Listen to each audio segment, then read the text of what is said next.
নমস্কার, আমি পাপিয়া। আমি আপনাদেরকে আজকে মা তারার রোমাঞ্চকর রহস্য ও আবির্ভাবের গল্প শোনাতে চলেছি। মা তারার আশীর্বাদ বা কৃপা যারা একবার পেয়ে যায় তাদের জীবনেই পরিবর্তন ঘটে যায়। তারার মন্দির আমরা সবাই যাই, কিন্তু মা তারার আবির্ভাব বা মা তারা কিসের জন্য বিখ্যাত সেটা কিন্তু সঠিকভাবে অনেকেই জানে না। তাই চলুন আজকে শুরু করছি। তারাপীঠ মন্দিরটি পশ্চিমবঙ্গের বীরভূম জেলার দ্বারকা নদীর তীরে অবস্থিত একটি অতি প্রাচীন হিন্দু শক্তিপীঠ ও সিদ্ধপীঠ। পৌরাণিক কাহিনী। পৌরাণিক মতে শিবের স্ত্রী সতীর দেহত্যাগের পর বিষ্ণু সুদর্শন চক্রে সতীর দেহ খণ্ড খণ্ড হয়ে বিভিন্ন স্থানে পড়েছিল। তারাপীঠে সতীর তৃতীয় নয়নের মণি বা তারা খসে পড়েছিল। তাই দ্বারকা নদীর তীরে অবস্থিত এই স্থানটি মহাশ্মশান এবং শক্তিপীঠ হিসেবে অত্যন্ত পবিত্র। দ্বিতীয় কারণটি হল ঋষি বশিষ্ঠ ও মা তারা মায়ের আবির্ভাব। হিন্দু পুরাণ অনুসারে ব্রহ্মার মানসপুত্র বশিষ্ঠ মুনি তারাপীঠে শ্মশানে মা তারার আরাধনা করেছিলেন। দেবী প্রথমে তাকে দেখা দেননি। পরবর্তীতে মহাদেব শিবের পরামর্শে তিনি ঘোর তন্ত্র সাধনা শুরু করেন। তখন দেবী তারা তাকে মাতৃরূপে দর্শন দেন এবং মহাদেবকে নিজের কোলে নিয়ে স্তন্যপান করান। সেই থেকে দেবী তারা এখানে উগ্র তারা রূপেও পূজিতা হন। তৃতীয় নম্বর কারণটি হল জয়দত্তা সাগর সওদাগর ও মন্দির প্রতিষ্ঠাতা। কথিত আছে রত্নাকরের বণিক জয়দত্তা সওদাগর তার মৃত সন্তানকে বাণিজ্য তরিত করে ফিরছিলেন। তারাপীঠ মহাশ্মশানের ঘাটে এক কুমারী রূপ ধারণ করে মা তারা মৃত শিশুকে জীবিত করে দেন এবং জয়দত্তকে তারাপীঠ থেকে দেবীর শিলামূর্তি উদ্ধার করে মন্দির প্রতিষ্ঠাতার নির্দেশ দেন। পরবর্তীকালে 17 শতাব্দীতে মল্লারপুরের রাজা রামজীবন এই স্থানে বর্তমান মন্দিরটি নির্মাণ করেন। বামাখ্যাপার লীলাভূমি। 19 শতকে বিখ্যাত তান্ত্রিক অঘরী সাধক বামাখ্যাপা তারাপীঠে শ্মশানে সাধন ভজন করে সিদ্ধি লাভ করেন। তার অলৌকিক ক্ষমতা এবং তার মায়ের প্রতি তার নিঃশর্ত ভক্তির গল্প এই মন্দির অঞ্চলটিকে কিংবদন্তিতে পরিণত করেছে। 19 শতকের বিখ্যাত সাধক বামাখ্যাপা তারাপীঠে শ্মশানেই সিদ্ধি লাভ করেন।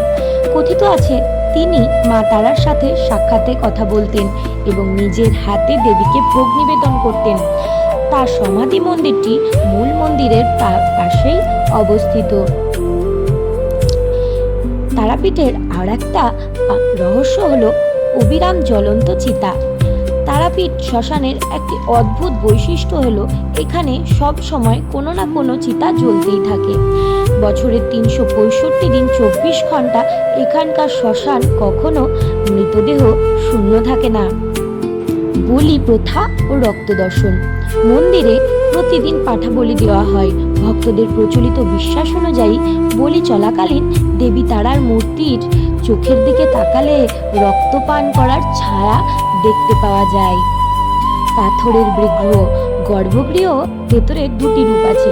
একটি ছোট প্রস্তর মূর্তি যা দেবী তার আসল রূপ এবং তার সামনে একটা ধাতব মূর্তি রাখা থাকে যা ভক্তরা পুজো করেন।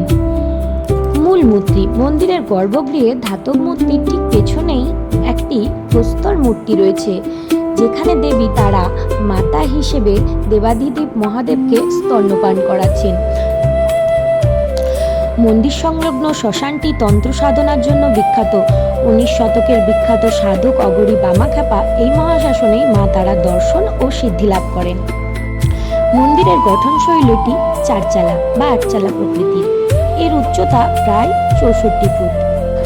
গর্ভগৃহ থেকে স্থানান্তর। সূর্যোদয়ের আগেই ভোর 3টে নাগাদ মায়ের বিগ্রহ গর্ভগৃহ থেকে বের করে বিরাম মঞ্চে আনা হয় এবং সারাদিন সেখানেই পুজো চলে। বিশেষ পুজো। জীবিত কুণ্ড জল দিয়ে মাকে স্নান করানো হয় এবং রাজবেশ পরানো হয়। মা তারার অবস্থান। সাধারণ সময়ে মা সারা বছর উত্তরমুখী থাকেন, কিন্তু আবির্ভাব তিথিতে তিনি পশ্চিমমুখী হয়ে ভক্তদের দর্শন দেন। ভোগ। প্রথা অনুযায়ী এই দিন মায়ের কোনো অন্নভোগ হন না। সারাদিন ফল ও মিষ্টি খেয়ে নিবেদন করা হয়।